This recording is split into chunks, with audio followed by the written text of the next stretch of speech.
দেশের আপামর জনগণ পুরনো বস্তাপচা রাজনীতি আর চায় না বলে মন্তব্য করেছেন জামাত ইসলামীর আমির ডাক্তার শফিকুর রহমান। তিনি জানান, নতুন বাংলাদেশ পুরানো ফর্মুলায় চলবে না। জামাত ক্ষমতায় গেলে মানবিক দুর্নীতিমুক্ত রাজনীতি প্রতিষ্ঠিত হবে বলেও মন্তব্য করেন জামাত নেতারা।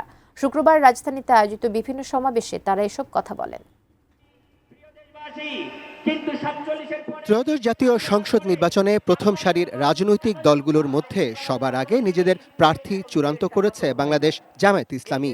রাজধানীর বিভিন্ন আসনে এরই মধ্যে জোর কদমে শুরু হয়েছে দলটির মনোনীত প্রার্থীদের নির্বাচনী প্রচারণা, যার অংশ হিসেবেই শুক্রবার ঢাকার বিভিন্ন আসনে আয়োজিত হয় ছাত্র, যুব ও নাগরিক সমাবেশ।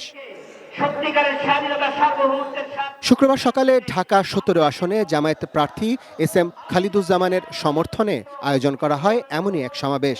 রাজধানীর ভাসানটেকে আয়োজিত এই সমাবেশে জামায়াতের আমির ডক্টর শফিকুর রহমান বলেন, জনগণ আর কোনো দলের পক্ষপাতদুষ্ট কোনো সরকার দেখতে চায় না।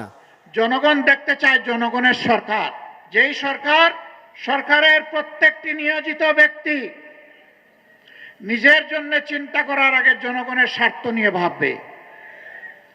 জনগণের স্বার্থ জনগণের হাতে তুলে দেওয়ার পরে জনগণের অংশ হিসাবে সেও তার অংশ ভোগ করবে।